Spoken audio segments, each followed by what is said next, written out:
He had a very short life, but in that short span of time, he had incredibly large body of work. उनको शायद मरने की काफ़ी जल्दी थी, इसलिए 19 साल की उम्र में उन्होंने लिखना शुरू किया और उसके बाद अगले 22 सालों में कुल 22 collection of short stories, 3 essays के कलेक्शन, 7-8 फिल्मी कहानियाँ, 1 नॉवल, कई सारे खत, 2 ब्रीफ स्केचेस के कलेक्शन, काफ़ी कुछ लिख डाला। और इसी के साथ साथ उन्होंने जो है अपने पीछे काफ़ी सारे मुकदमे छोड़े, 3 अच्छी खासी नौकरियां छोड़ी और 3 शहर छोड़े और फिर 43 साल की उम्र में उन्होंने दुनिया भी छोड़ दी। तो मंटो के बारे में अक्सर बहुत सी अच्छी और बुरी बातें कही गई हैं। तो मंटो आखिर क्या थे? मंटो अनार्किस्ट थे, रिबेल थे, बागी थे, सेडिस्ट थे, मैसोकिस्ट थे, प्रोग्रेसिव थे, रियलिस्ट थे, क्या थे?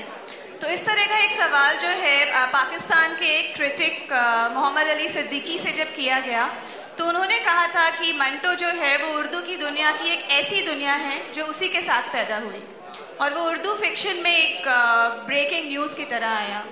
तो जावेद साहब, मैं आप सभी से पूछना चाहूँगी, जावेद साहब आपसे शुरू करती हूँ कि जो ब्रेकिंग न्यूज़ था ये क्या नई बात कहने की कोशिश कर रहा था? Hello everybody, could you please give at least some kind of an impression that you are listening? I'll be very thankful. There's so much of conversation in the hall that one feels we are disturbing them. What do you say of Manto? Manto is obviously very high profile, very attractive, very interesting, and if you are high profile, if you are interesting, if you are popular, then you will be inevitably controversial also. So he's controversial too because perhaps he is pushing the envelope. Every story, every short story was pushing the envelope of our so-called morality, challenging the taboos, making us face certain not so pleasant realities of our times and so on. But, you know, whenever we talk of Manto, suddenly we start talking about those short stories that he has written about or around prostitutes and pimps and have some sexual connotation. Or if we take one more step, then we talk about his writings about the partition of India and the irony of the circumstances of that time and whatever happened. But we never discuss, at least in any of the seminars, I have never heard anybody talking about Manto's technique, his craft, which was impeccable. Content is obviously very important, but so is the craft, the form. Not many people are aware that Manto became a film writer first, and then he started writing short stories and started doing his literary work. To begin with, he was a professional writer. He used to write for films. Now, in those times, the standard of film writing was, to put it very mildly, was much better than today. But at the same time, films, somebody has said very aptly that the film dialogue should be like a poor man's telegram. Because you have a definite time, within 2 hours you have to say everything. You have captured audience, but at the same time, since it is audio-visual, every audio should take the visual forward, the story forward, the happening forward. So a good, competent scriptwriter learns the economy of words, learns to say much more in minimum words. I think Manto has not been appreciated. He remains unsung as far as the craft of his short stories are concerned. We have wonderful writers, but you see, brevity has never been the virtue of our culture. And particularly in Urdu, it was exaggerating or using more words was almost like fine art. So, in those times, and with that kind of virtue, comes a writer who write with such brevity that you take a good story, an average story of Manto, you will not be able to cut down 2 lines. It was so very telegraphic. It was so tight and it was so focused. In comparison, if we see other writers who are very good, but they meander. I must accept that they are good writers. If they are good writers, they meander in a very interesting way. They say wonderful things. But at the same time, they don't remain loyal to the plot all the time. Minto does that. I think high time that he should be appreciated as a craftsman of short story also.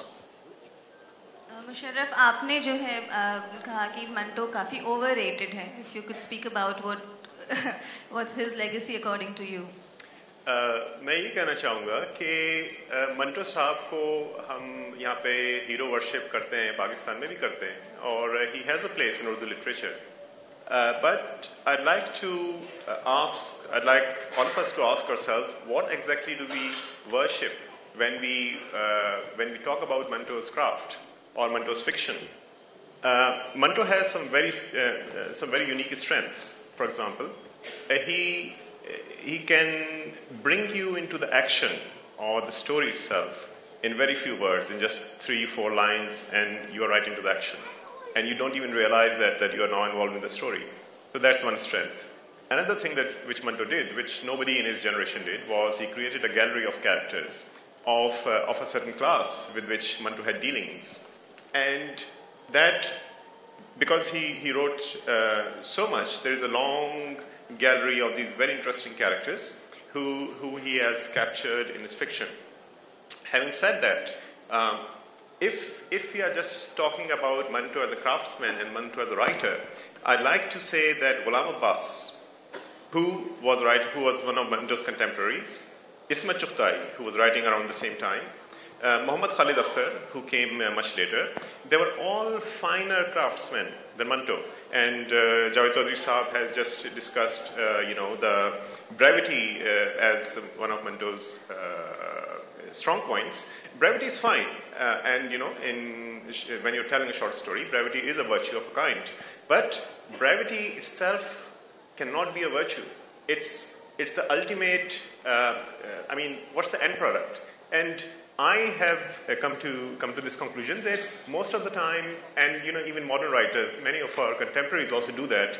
They tend to curate the act of writing more than the end product. So somebody saying that I write standing up, or I write sitting at an angle. That does not interest me at all. It's what you're writing that is of interest. So Manto's weaknesses, Manto keeps repeating himself, which can be forgiven because he was not always writing with a literary purpose in mind. He wanted an alcohol fix, so he had to churn out stories. So repetition is fine. But Manto, where Manto is really weak, is in plotting. And there's no, except for a few short stories which are classics, most of Manto's stories are very weak in craft, in technique, and he does not compare with Ismat Chughtai or Ghulam Abbas, who's a great master of Urdu literature. So what I'm saying is that if you're talking about writing as an act in itself, and the short story as a great form of art, we do not talk about Ghulam Abbas. We do not talk about with the same fervor about Ismat Chughtai. We tend to focus on Manto. And why do we do that? Because Manto supposedly stood for certain liberal values. What are those values? Challenging the status quo, challenging or becoming a person who is openly alcoholic and indulges in some kind of things which are frowned upon in society. So talking about Manto as a writer, then I'd like to find out why don't we talk about these other people with the same passion. And another thing is that people say Manto was very brave to talk about these things at the time. In those days, things were very easy. Societies were not radicalized. If a person was to write today in Pakistan or India about things that challenge the status quo or that poke people like Manto was trying to do, that person is far more brave and runs a greater risk the greatest risk Manto ever faced was a month in jail, and in a very comfortable sort of thing. So I don't think that Manto was brave in that sense. So, even this eulogizing should, focus on the circumstances in which Manto was writing. So these are, just some of the impressions that I have. Otherwise, I have respect for Manto. I've read all his work, and, there's something to be said about his work. But Manto as a person and Manto as a writer are two different things, and I think we have to make the differentiation when we talk about Manto. Thank you. Manto had 6 court cases against him, and he's. But anyways, Ajit here has 4. Ali, do you think you've been partial to Manto? Do you may I start partial by agreeing with Mr. Farooqi on a point, because on rest of the points I disagree with him. So the area where we definitely agree, that I think he has said something, it's a good observation, that with time the space of liberalism is shrinking. Yes, he's right, as a matter of fact, that perhaps it was easier to say bolder things, unconventional things in those times than it is today. It is ironical, but it is true. And who would know better than you people that what is happening? And it is happening in this whole subcontinent. On that point, I do agree with you, but people don't become big writers because they are very brave. Otherwise, anybody who can give a scandalous statement would be a great writer, and we would have a seminar on him. That's not right. Javed sir, let's have Ali come in now. Okay, Ali sir. Ali, आप हमारे मेहमान हैं, आप बात तो हो चुकी सारी. अच्छा. Go. Okay. I just want to start with an anecdote. I discovered Manto. I'd heard of Manto. I'd heard the sound of the word or the name Manto used in class. An English teacher I used to have at school while teaching us Romeo and Juliet. And, with those censored drawings where the breast of Juliet was covered with a flower or something, she would say, "Beta, there are 2 writers you should never read. One is Ismat Chughtai and the other is Manto." And, we encountered these words like we would encounter things like don't do drugs, don't do this, don't do that. So there were these abstract, dark entities floating somewhere beyond our reach. My first experience of Manto's writing, happened by an accident. I was bored, I was in my house, I was probably chain smoking, I was a sort of indulgent teenager, bad-tempered, and I was looking in my father's room for something interesting to read. I must say that I was not a big reader. I must have been really bored or really angry about something. And I came across this little volume in English. It was called Stars from Another Sky. And it was a translation by Khalid Hassan of Manto's sketches, biographical sketches of his friends and acquaintances in the Bombay film world of the 1940s. And I was riveted. I started reading it and I was riveted. There was a wonderful piece about Noor Jahan. I was reading it again last night before this session. Just completely dazzling. So charming, so friendly, so full of vivid accounts of and as Musharraf has said, it takes him no time at all to get you into the action and into a place, and he's very good with those things. And I felt that this guy was a great memoirist and was a great writer, and I didn't know that this was the same Manto that I had been warned about, because the book was not covered in black. The book didn't have a dying partition body on it. The book, they didn't have a picture of Manto either. It had a picture of, I think, Nargis or somebody on the cover. It was many years later, when I went to college, that I was doing a seminar on post-colonial South Asian literature. Can there be legitimate English writing from South Asia ever? Because all those kinds of things. And there I was made to read Toba Tek Singh in Urdu. And I remember reading it and thinking, okay, so this is the Manto they didn't want us to read. And that sent me on a quest, on a search for Manto. And I must say that I haven't read all of his work, but I've read quite a lot of it, and I find that his non-fiction is where it's at for me. I find it to be some of the best, most interesting, and inventive and formally interesting stuff that I've read about my part of the world. And by that I mean not just Pakistan, I mean Bombay, I mean Delhi, I mean these places. I find that to be very valuable. I include in that his sketches of people who are so important, who've been so important to music in South Asia, who've been so important to drama and theatre, about the beginnings of the Bombay film world, about what it was like, about the life of the demi-monde, about these sort of, lost, marginal, ambitious characters. I was reading this amazing thing about Sitara Devi last night, and it feels so contemporary. In fact, if you read it, it feels like something that would be written today. It doesn't feel old or dated at all. Similarly, I think his letters to Uncle Sam are interesting. I don't think they are, I don't think they are his best work, and I don't think they're all equally wonderful, but I think they're very interesting. And I think some of his accounts, some of his almost like his diary-like dispatches about the days of the partition. When he's writing about himself, not when he's plotting it and describing what happens to this helpless woman, but when he's saying कि मैं बम्बई में था तो मुझे पता लगा कि अब वो प्रेशर पड़ गया है कि इसको निकालो, ये मुसलमान है यहाँ से, तो मैं फिर ट्रेन पे आया और कराची में झंडे यहाँ लगे हुए थे, मैंने देखा और मुझे लगा कि ये तो बम्बे है, मगर नहीं, बम्बे नहीं था, फिर मैं लाहौर आया, वहाँ शराब नहीं मिली, ये हुआ. That is very direct and very immediate, and in some ways it makes for a very interesting archive of the partition experience for people. And I just want to stress here, I want to say that I don't think that we should separate that from Manto's body of work in general, or sort of separate that from Manto's literature with a capital L, as it were. I think that those are all valid, artistic, creative pieces, and they're wonderful. It's taken from where Javed साहब had left right now. अब कभी institution की अगर बात करें, वैसे तो काफ़ी एक निष्पक्ष, न्यूट्रल, सीधा साधा, मासूम सा शब्द है, पर इसके अंदर हमेशा कहीं ना कहीं एक डॉगमा या एक रूढ़िवाद का मॉन्स्टर हमेशा छुपा रहता है. तो मंटो की एक जो खास बात थी, उसने कभी भी अपने आप को इंस्टीट्यूशनलाइज नहीं होने दिया, और इसीलिए शायद उस वक्त के प्रोग्रेसिव मूवमेंट के साथ उनके जो मरासिम थे वो हमेशा स्ट्रेस्ड और काफ़ी टेंस रहे. Although his work has enough testimony, bears enough testimony to the fact that he himself believed in a socially engaged literature. But what remains contested is that whether he could belong to the progressive movement just the way it was prescribed, in the prescribed possible way. So, Javed Sahab, if you could just explain some of the contours of his relationship with the progressive movement of that time. Pehle to let me set the record right. I had not left, I was sacked. Now, let's come back. So, you see, I started talking about his craft because I took it for granted that his content is appreciated and talked about many times.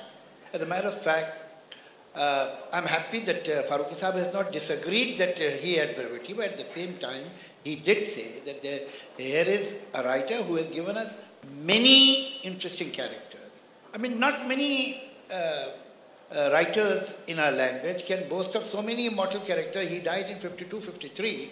Now you remember not only Toba Tek Singh, you remember Ishar Singh, you remember Ram Khilawan, you remember Mozel, you remember Shamshad of Kali Shalwar, and so on. It's a list of characters that have created an impact on our mind.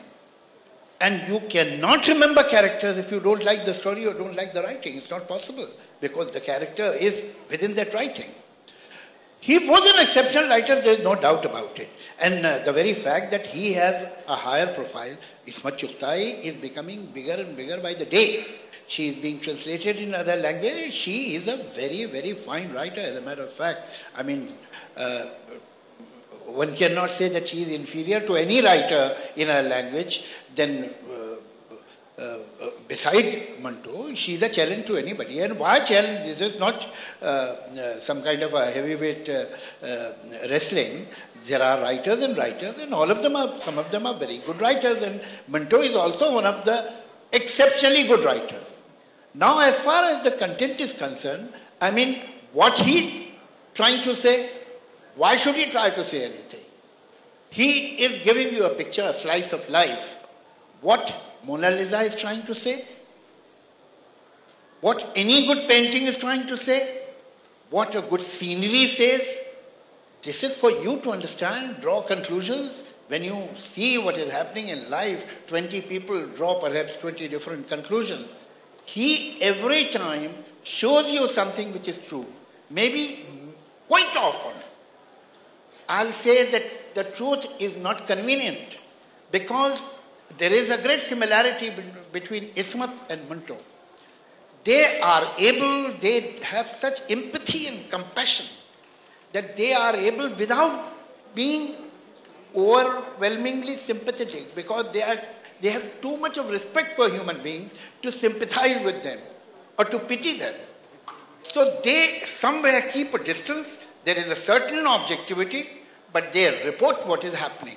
And their achievement is that they are able to make a connection between the reader and a character with whom reader in any case would not have empathized, would have developed some kind of contempt for this character.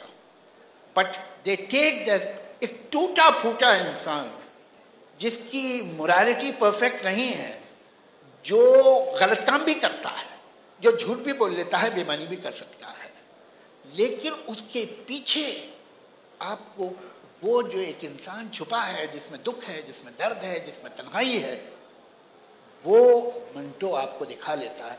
ऐसी ऐसी situation में कि जहां आपको लगे कि यह आदमी कोल्ड ब्लडेड विलन है, इसके लिए एक बहुत deep rooted faith in basic goodness of human being and humanity चाहिए, जो एक बड़े राइटर की पहचान है और वो मंटो में है। मंटो अगर कुछ और राइटर से ज़्यादा मशहूर है, उनसे ज़्यादा पॉपुलर है, तो कोई पीआर एजेंसी तो उसके लिए काम कर नहीं रही है।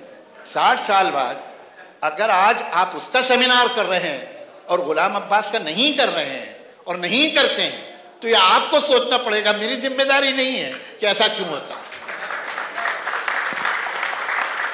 मंटो के कुछ कैरेक्टर्स की अगर बात करें तो मोहम्मद हसन अस्करी जो है, उन्होंने कहा था मंटो के बारे में एक बार कि मैंने मंटो को देखा कि वो ऐसे ऐसे अजीब लोगों के साथ हफ्तों गुजारता था कि मुझे हैरत होती थी कि मंटो उन्हें बर्दाश्त कैसे करता है।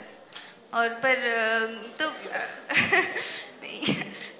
he always used to get his characters from the most oppressed classes, but they would be so diverse, so interesting. So, Musharraf, you could speak of some of your favorite characters of Manto. Manto के बहुत सारे character हैं, मुजील और कुछ हैं, नाम इस वक्त याद नहीं आ रहा, I have a short memory in some cases. लेकिन I'll tell you this.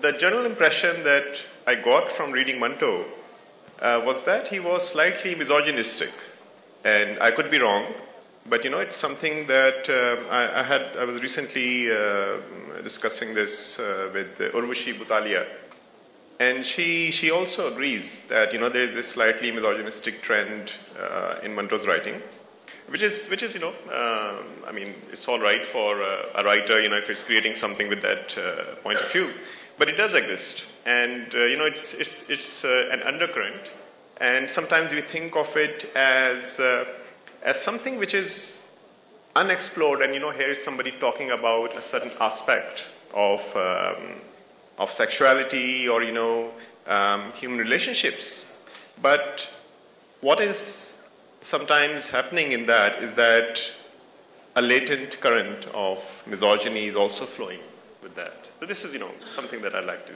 say. And going back to Mr. Javed Chaudhary Sahab's thing that it's about this thing about Ghulam Abbas.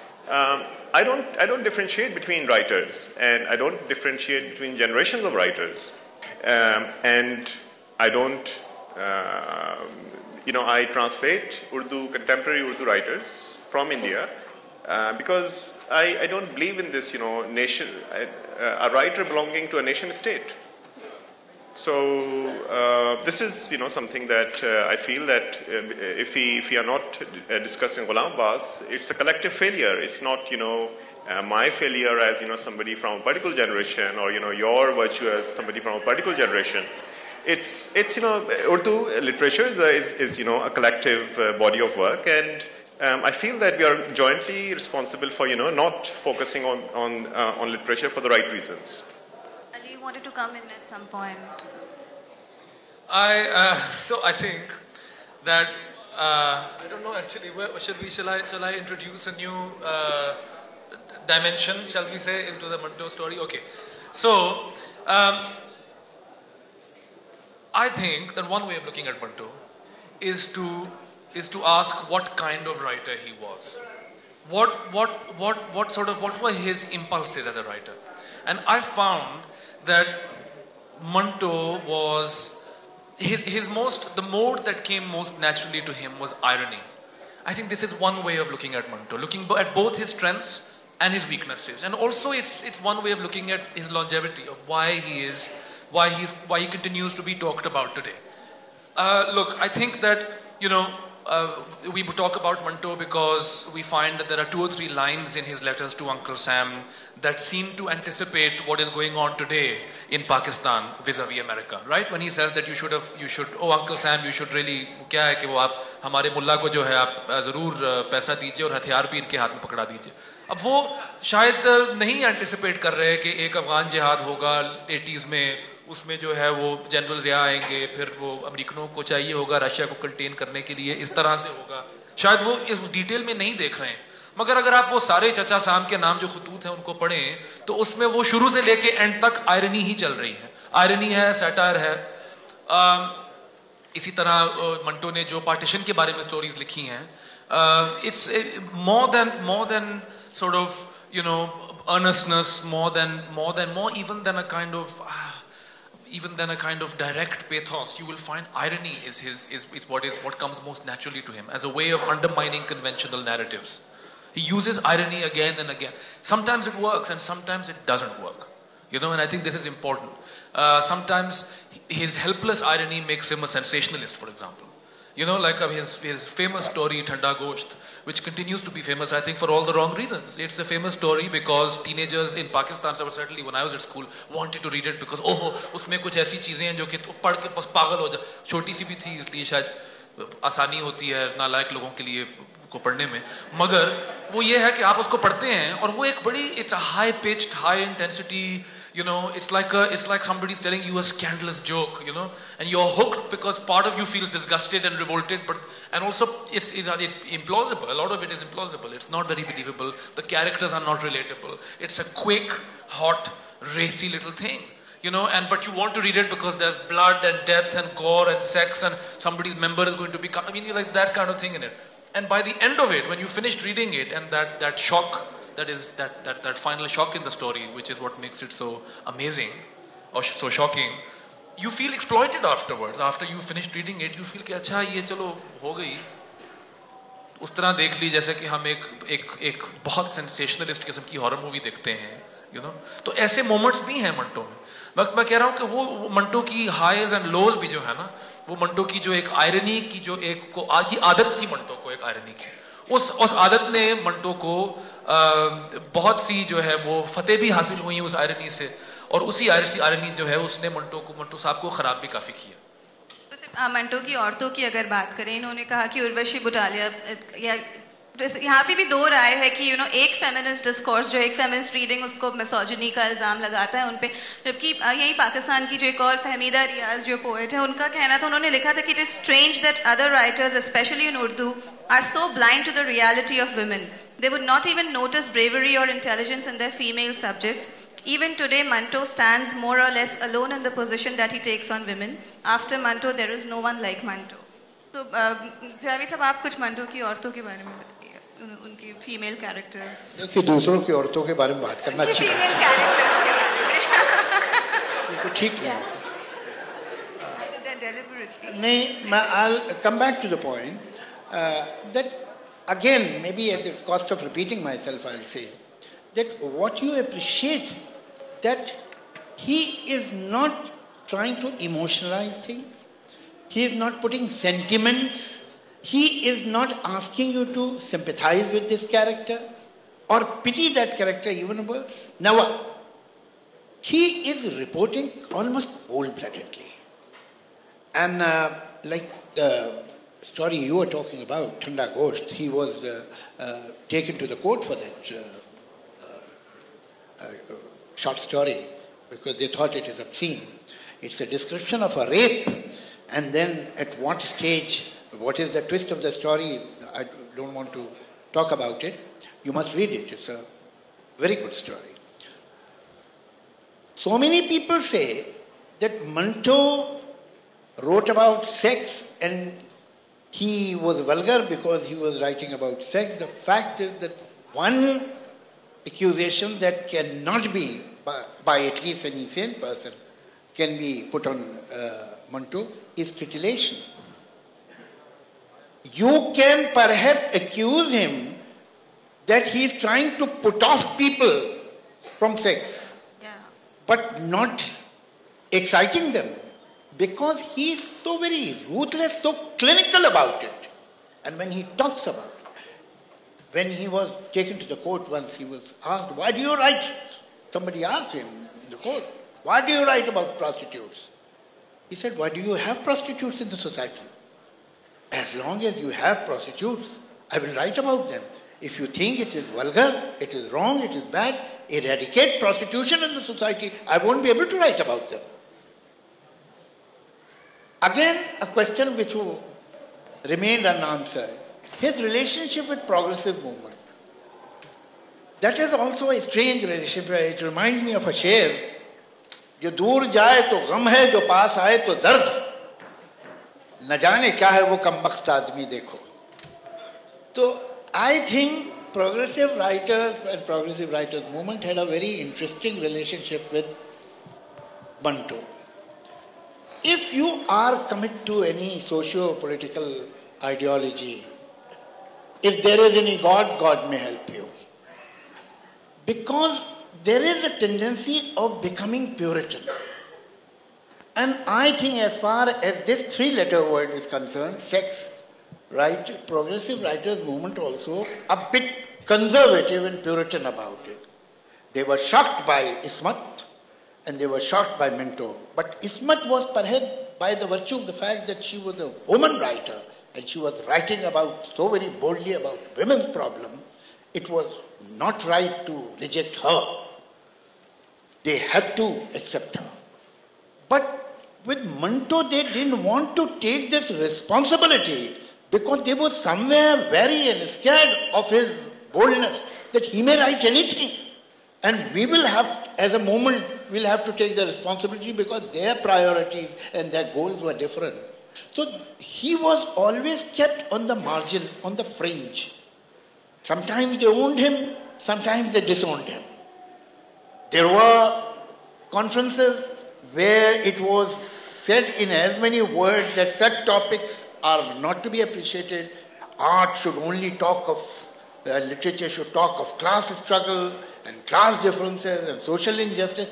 But as a matter of fact, if you see, maybe it is not very obvious, it is not, Manto is not wearing it on his sleeve, but the fact is that ultimately Manto is writing about a particular class.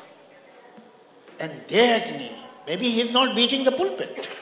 So somewhere, because he was a good writer, they had to accept that he's a good writer. And they had to accept they were writers, they were sensitive people, and they knew what is good literature. So they could never totally reject him also. But perhaps there was some kind of apprehension in accepting and owning him totally. That's what I feel. If we can take Manto's relevance to another level, Ali, in one of your essays, you have called him the seer of Pakistan. You know, and in a very recent exchange of letters in the EPW, Economic Political Weekly, you know, they had invoked Toba Tek Singh as a metaphor for the geopolitics in the subcontinent, and also about the predicament of the mental patients right now in the asylums. So tell us about this Manto-esque reality of Pakistan today. I think, like I said, his letters to Uncle Sam are quoted a lot. People use that a lot to sort of suggest that Manto was a prescient writer, or that he had his finger on some pulse that other writers at that time were maybe not addressing in so direct and exciting fashion. Certainly, the letters to Uncle Sam have aged well, you know, and I think that is something that is वो एक writer से आप वो चीज़ छीन नहीं सकते, वो ले नहीं सकते. अगर उनका काम जो है वो वक्त के साथ अंडरमाइन नहीं होता या अच्छा रहता है, जिस तरह के ये जो मंटो की जो खाके हैं, they are just utterly wonderful. They feel as fresh today as when they were written. But I think it's a tragedy of Manto, to use an overused phrase. I think it is one of the greatest tragedies of Manto that he has become a partition writer. You know, like I feel like the partition has, Javed Sahab indicated this, I think he's become consumed by the partition in retrospect. certainly in Pakistan, इन्होंने कहा अभी कि कोई PR agency तो नहीं है, चले sir जी है PR एजेंसी तरह की एक, वो हम लोग हैं जो मंटो की PR एजेंसी हैं, because आप you find this in especially in among westernized English speaking, English reading people who are not really able to read Urdu literature, who are not attuned to Urdu literature. They will I know many people who will readily respond to Manto because they feel, as Musharraf said, that Manto is somehow the poster child of their own struggles, and that comes from often a superficial reading or understanding of Manto. It doesn't come from a deep engagement with Manto. It can often come from this idea that, oh, Manto was persecuted like we are being persecuted now. Oh, Manto was tried for obscenity. It's hard for us to wear certain kinds of clothes or do certain kinds of things. Oh, so Manto I relate to Manto. Or Manto must relate to me. Or Manto is my poet. Or my writer.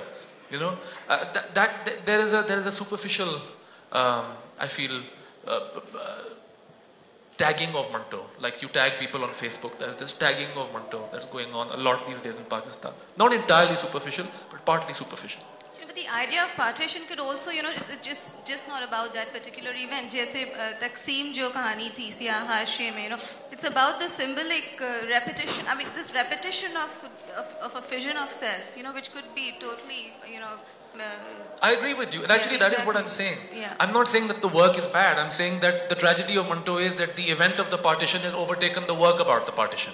So that we sort of, what we are feeling today about the partition, what our narratives are about, Aman Ki Asha or about Prem Ki Bhasha or whatever it is, we are imposing those aspirations, those prejudices, those ideas onto Manto without reading Manto. Without the story has an autonomy of its own. The work that he's written about the partition, as you say, the best of it is it goes beyond.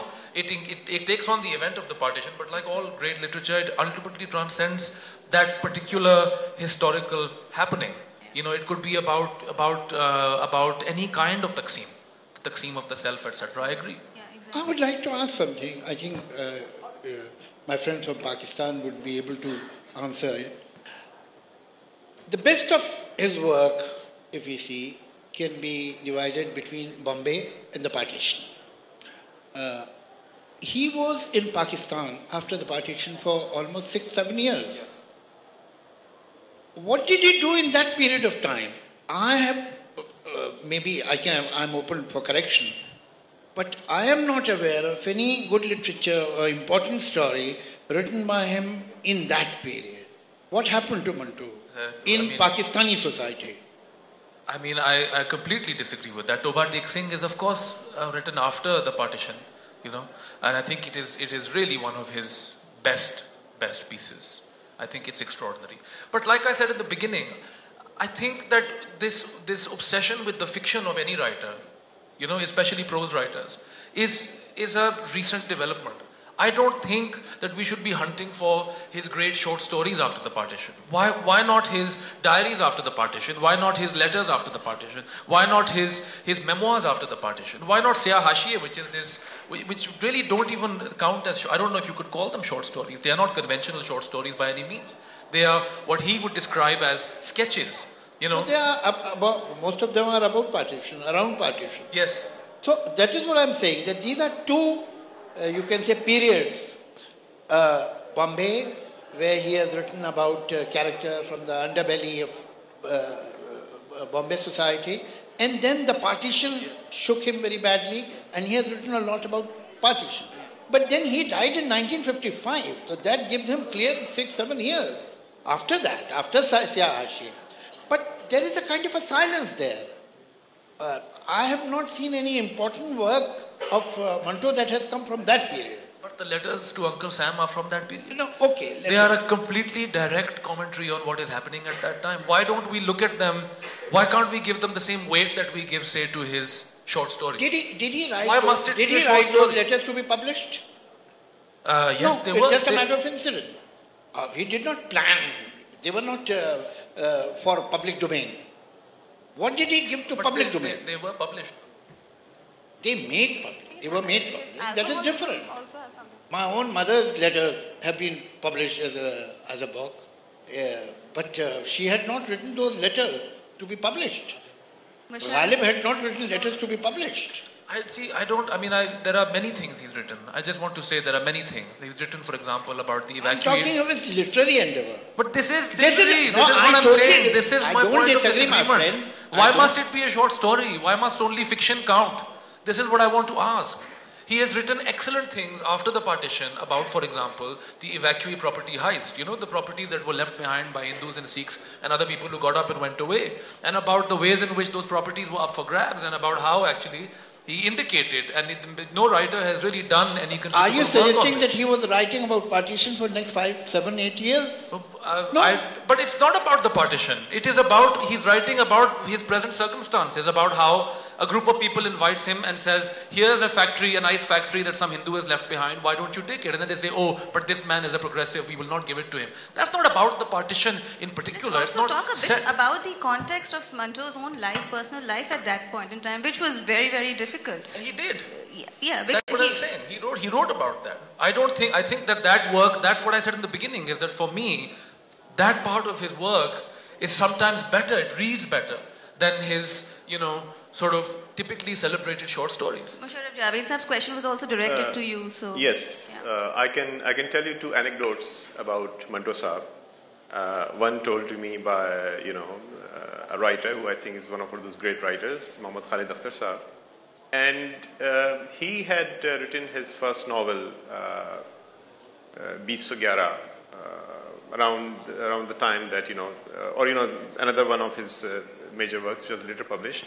And Manto was his hero because, he was the more prominent writer of his time, and he took his work to show to Manto. And Manto was admitted in a hospital, and he left it, by his bedside, said, please take a look whenever you have an opportunity, and, please comment on this effort. So he returns to Manto and asks, did you get a chance to read it? And he said, yes, I read it, in a very disparaging way. So he said, what do you think about it? So he said, well, it's theek hai. So he said, oh, great, somebody like you, if you find it okay, it must be, I'm very pleased with that. And then he added that, of course, it cannot match your work, which is much superior. And, he meant it as, in a gracious way. And Manto replies that, oh, meri kya baat hai? Main to ek line likh दूं तो वो art हो जाता है. What about, how can you even compare yourself with me? If I just write a line, it becomes art. So, this is the mind of the man who was called Manto. Another thing that he did was, in Lahore, where he was living, he would have a Tonga come to pick him up in the evening. And, it would come at a particular time, and he would sit in the Tonga, in a particular manner, and would, ride along the alley on the street, and just to, create this aura of a writer. So, yes, Manto's personality and Manto's work, we have to, look at that also sometimes, what kind of devils, were occupying his mind. Another thing about Manto is that, okay, I've spoken enough. If you want to answer, do you have some more anecdotes too? Sorry, I'm interrupting you again. But I must tell you a very interesting story about Manto. एक कोई particular publishing house था, तो उन्होंने एक serial शुरू किया था कि one writer would write a booklet about another and so on and so forth. Like Ismat Chughtai wrote about Majaz, Krishna Chandra wrote about some, perhaps K. Abbas or somebody and so on. तो मंटो को उसी publisher ने बुलाया और कहा कि अहमद नदीम कासमी जो कि एक बहुत बड़े शॉर्ट स्टोरी राइटर और बहुत ही अच्छे शायर थे, really a literary giant, Lahore में ही रहते थे, लेकिन हम चाहते हैं कि तुम नदीम कासमी के ऊपर एक लिख दो किताब. तो मंटो ने कहा, देखो, अहमद नदीम कासमी शराब नहीं पीता, अहमद नदीम कासमी जुआ नहीं खेलता, अहमद नदीम कासमी कोठे पे नहीं जाता है, अहमद नदीम कासमी गालियां नहीं देता है, वो शरीफ आदमी है. मैं कितनी बार ये सेंटेंस लिखूंगा, अहमद नदीम कासमी शरीफ आदमी है, अहमद नदीम कासमी बहुत शरीफ आदमी. मैं इसके ऊपर क्या लिख सकता हूँ? शरीफ आदमी पे कुछ नहीं लिखा जा सकता. बात है। तो मंटो ने ये भी लिखा था कि हर शहर में बदरुएं और मोरियां मौजूद है जो शहर की गंदगी को बाहर ले जाती हैं। हम अगर अपने मरमरी गुसलखानों की बात कर सकते हैं, अगर हम साबुन और लैवेंडर का जिक्र कर सकते हैं, तो उन मोरियों और बदरुओं का जिक्र क्यों नहीं कर सकते जो हमारे बदन का मैल पीती है। So at this note, I just want to open up open it up for all of you to ask questions to our panelists. So if there are volunteers around, they could just pass around the microphone. Please raise your hand, whoever wants to ask questions.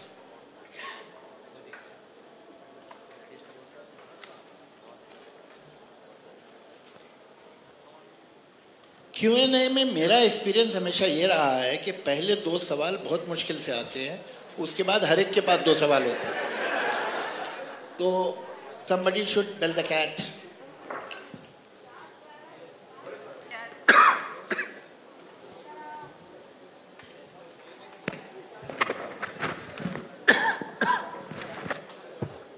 अस्सलाम वालेकुम जावेद साहब, मेरा सवाल आपसे ये होगा कि क्योंकि मंटो का इब्तदाई दौर जिसे हम आज बॉलीवुड कहते हैं उस फिल्म इंडस्ट्री में गुजरा, आप बतौर स्क्रिप्ट राइटर, आप या सलीम भाई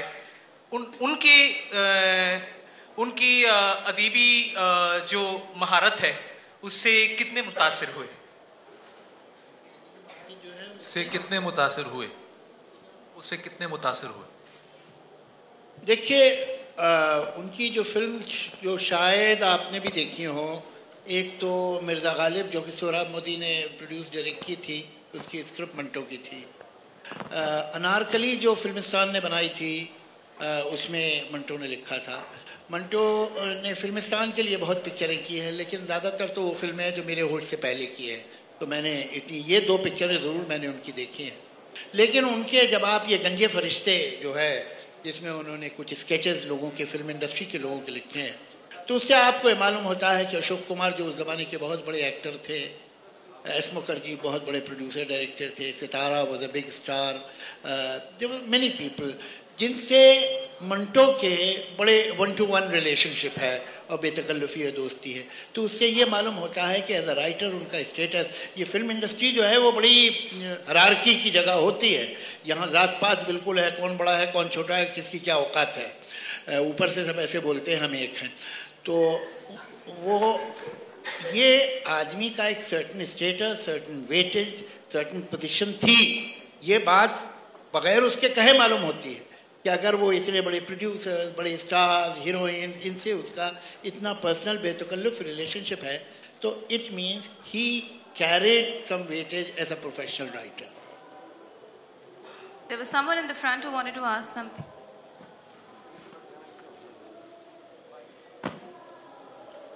जावेद साहब और अली भाई, आप हैं कहाँ? जी सिद्दीकी, यहाँ आपके सामने दूसरे लाइन पे। अस्सलाम वालेकुम। And would you introduce yourself? You know me, I think. A.K. Siddiqui, Anwar Kamal Siddiqui. I am a trilingual poet in hiding and also a journalist, a humble journalist, features editor of a monthly Herald, a newspaper. It's a news monthly. Now, हम आपसे ये जानना चाह रहे थे कि अभी उन्होंने जो कहा कि पार्टीशन के बाद जो मंटो ने लिखा है और कहानियों में आप उनसे मुत्तफिक नहीं हुए कि एक ही कहानी, तो बट एक सिंह के अलावा इन्होंने कोई एलैबोरेट नहीं किया कि और ज़्यादा कहानी इन्होंने लिखा था कि नहीं। लेकिन आपने डायरी और मेमोइर्स की बात की, तो आपने वो दर्जा वो देना चाह रहे हैं जो कि आम लोगों तक शायद जिस तरह स्टोरीज उनके पहुँचे हैं, कहानियाँ पहुँची है, वो उस तरह मंटो की डायरीज, मेमोइर्स कम से कम हिंदुस्तान में उस तरह आम नहीं हुआ है। तो ये तो पब्लिशर्स का और ट्रांसलेटर्स का मसला है, वो ना, ठीक है। मंटो साहब की नहीं, हम आपसे मुत्तफिक हैं, हम आपके खिलाफ नहीं बोल रहे हैं। हम ये कह रहे हैं, अगर आप जिनके बारे में वो जिक्र कर रहे थे अभी, अगर आप उन चीज़ों को आपने पढ़ा है तो उसका दर्जा आप, ये हम लोग क्यों, why we stock on short stories. I agree, literature जो है वो महदूद तो नहीं शॉर्ट स्टोरीज तक, हो सकता है वो ज़्यादा मकबूल और आम हो, लेकिन जो मेमोइर्स होता है, चाहे किसी का भी हो, चाहे वो आपकी अम्मा जान का हो, लेकिन कहने का मतलब ये है कि जो शॉर्ट स्टोरीज के अलावा जो होता है लिटरेचर, चाहे किसी का भी हो, शेक्सपियर का हो या किसी का, गालिब का हो, किसी का हो, तो उसकी जो मकबूलियत वो दारोमदार मकबूलियत पे दारोमदार नहीं बल्कि अदीब और क्रिटिक्स पर भी दारोमदार है और एकेडमिक उसका इंटरेस्ट भी है। तो आप इसके बारे में क्या ख्याल रखते हैं? प्लीज थोड़ा सा कह दीजिए मेरे इत्मीनान के लिए। कोशिश करूंगा कि किसी को ये ना पता चलने पाए कि मुझे आपका सवाल समझ में नहीं आया, लेकिन फिर भी जो उड़ती पुड़ती पहुंची है वो ये है कि आप ऐसा नहीं है, उनके जो उन्होंने बड़े अच्छे मज़ामीन लिखे हैं, जब उन पर मुकदमे चले तो उन्होंने अपना पॉइंट ऑफ व्यू जो बयान किया है वो भी पीस ऑफ लिटरेचर है, उनके जो लेटर्स हैं वो भी पीस ऑफ लिटरेचर, कोई शक नहीं। मैंने सिर्फ कहना है था, और वो भी कोई इतनी बड़ी बात नहीं थी, उसे इतनी ज़्यादा बड़ी बात ना बनाए, कि मुझे ऐसा लगा, ये हो सकता है मेरी लाइल्मी हो, मुझे I am open to correction, कि जिस तरह से मैं मंटो, जो कि बम्बई में उन्होंने बहुत बरस गुजारे, मैं जब उनकी कहानियाँ पढ़ता हूँ तो मुझे बम्बई के बारे में बहुत कुछ पता चलता है, लेकिन मंटो के आखिरी बरस पाकिस्तान में गुजरे, लाहौर में, कुछ दिनों कराची भी रहे वो, लेकिन ज़्यादातर लाहौर में। मुझे वहाँ के बैकग्राउंड, वहाँ के कल्चरल एम्बियंस पे बेस्ड उनकी कहानियाँ नहीं, मुझ तक तो नहीं पहुँची, मुझे ध्यान नहीं है। पार्टीशन और उसके आफ्टर इफेक्ट वो तो मेरे ख्याल से सरहद के दोनों तरफ थे, तो उन पे तो मुझे उनका लिटरेचर मिला है। जहाँ तक उनके मज़ामीन का ताल्लुक़ है, और ख़ासतौर से जो जब उन पे केस चल रहे थे तो उन्होंने जो लिखा है वो बहुत दिलचस्प और बहुत इंटरेस्टिंग है, मगर वो उस पर बहस है कि ऑब्स्सीनिटी आप किसे कहते हैं, वल्गैरिटी किसे कहते हैं, फ्रीडम ऑफ एक्सप्रेशन क्या है, किन चीज़ों पे क्या एतराज़ किया जा सकता है, क्या ये कहानी वल्गर है या नहीं है, या ऑब्स्सीन है कि नहीं है, वगैरह वगैरह, ये टॉपिक्स हैं। और बहुत, चूँकि इंटेलिजेंट आदमी तो था ही बेहद, तो उसे भी बहुत इंटेलिजेंटली उन्होंने किया। मुझे कुछ ऐसी ख्याल ये है कि 8-9 बरस जहाँ जिस माशरे, जिस समाज में वो रहे, वहाँ की डिपिक्शन पे मुझे उनकी कहानियाँ नहीं याद आती। मैं सिर्फ एक चीज़ यहाँ कहना चाहता हूँ जावेद साहब, वो ये है, I would like to paraphrase V.S. Naipaul, जिन्होंने कहा है, और मैं उनसे मुत्तफिक हूँ इस बात पे, कि फिक्शन जो है ना, it often requires a fixed environment और a fixed experience in your mind. उसमें से फिक्शन निकलती है, बिकॉज फिक्शन एक यादाश्त पे या एक एक्सपीरियंस पे बेस्ड होती है जो आप प्रोसेस कर चुके होते हैं। कई दफ़ा ऐसा होता है, जब आप लगातार एक ट्रॉमा से गुजर रहे हों एक ज़िंदगी में, तो आप उसको कई दफ़ा उसको प्रोसेस उस तरह से नहीं कर सकते, आपको दूसरे फॉर्म्स की ज़रूरत पड़ती है, आपको ट्रैवलॉग लिखना पड़ता है, आपको डायरी लिखनी पड़ती है, आपको मजमून लिखने पड़ते हैं। Sometimes you seek a directness, you want to write about what has happened in the day exactly for what it is. Sometimes the concrete value of the fact is more powerful in certain circumstances than, say, the multi-dimensional tenderness of a fictional account of it. You know, तो I think ये वजह शायद हो सकती है। मंटो साहब बहुत ट्रॉमे में थे उन सालों में, वो जो उनकी बल्कि मज़ामीन है सारे वो यही हैं कि ना घर है, अब घर आ भी गया है, पैसे नहीं है, शराब नहीं मिल रही, मुकदमा है, ये है, वो है, प्रोग्रेसिव के साथ झगड़ा अभी तक चला जा रहा है। और कुछ उन्होंने लेटर्स बना के लिखे, satirical letters to Uncle Sam जो हैं, वो फॉर्मल लेटर्स नहीं हैं, वो they are not letters to a friend, they are literary experiment, you know, and they are wonderful. Siyah Hashiye भी जो हैं, जो उन्होंने पार्टीशन के बारे में भी लिखा है, वो भी तो आफ्टर ऑल उनके वो उन दिनों चल रहा था ना, उनके जहन में था सब। ये अभी 2-3 साल पहले की तो उनकी बात होगी। आजकल कितना टाइम लगता है एक इंसान को एक नॉवल लिखने का अबाउट एन एक्सपीरियंस? 4-5 साल तो निकल ही जाते हैं ना। तो after 5 years of partition, Manto Saab was on the door of death. I appreciate this point. ये सही बात है कि इंसिडेंट को एक्सपीरियंस बनने में वक्त लगता है, और एक इतना डिस्टेंस होना चाहिए कि आपका उससे जो पेन का रिश्ता है, दर्द का रिश्ता है उस इंसिडेंट से, वो टूटा भी ना हो, और इतना डिस्टेंस भी हो गया हो कि आप उसे सही पर्सपेक्टिव में देख सकते हो। ये बिल्कुल सही बात है। लेकिन जहाँ तक ये बात है कि 4-5 साल में वो क्या लिख सकते थे, ये बात आई बाय टोटली, और बहुत इंटेलिजेंट और बहुत उम्दा पॉइंट है ये, आई हैव लर्न। लेकिन एट द सेम टाइम ये कि नॉवल तो लिखते ही नहीं थे, शॉर्ट स्टोरी लिखते थे, and he was known for writing so very fast कि it would take him an hour or so to write a short story. मगर शायद यही है कि वो तुझसे भी दिल फरेब है हम रोज़गार के, तो वो कुछ उसमें ज़िंदगी उनकी जिस तूफ़ान, जिस आंधी में थी, वो नहीं लिख सके। लेकिन दुख है शायद जिंदा रहते और 5-10 साल तो फिर हमें कुछ और भी बहुत अच्छी कहानियाँ मिलती जो एक दूसरे माशरे, दूसरे समाज जिसकी अखलाकी कदरें कुछ थोड़ी सी मुख्तलिफ थी उस जगह से जहाँ वो पहले रहते थे, वो कुछ अच्छी कहानियाँ नहीं मिल पाई हमें इसलिए कि मौत ने उन्हें हमें बहुत जल्दी, वो 42 I think, how old 42 years, at the age of 42, 43, he died. For a writer, it's no age at all. I think we're absolutely out of time. I don't think we can take any more questions. So, बस एक ही बात से ख़त्म करना चाहूँगी कि मंटो की जो एपिटाफ है उन्होंने वैसे तो खुद लिखा था, पर उनके सिस्टर ने जो है उनकी बहन ने वो चेंज करवा दिया, और अब जो लिखा हुआ है कि वो ये यहाँ मंटो दफन है, जो आज भी ये समझता है कि वो लौहे जहाँ पर हरफ़े मुकर्रर नहीं है, तो which means he is definitely not the final word on the face of history. But what Manto really showed us was the beauty as well as the ugliness of a society. So in a way, he contained within himself an entire dialectics of our past, present and future. So he definitely continues to remain Sadabahar and relevant. So thank you so much all of you for coming in and listening in. Thank you so much.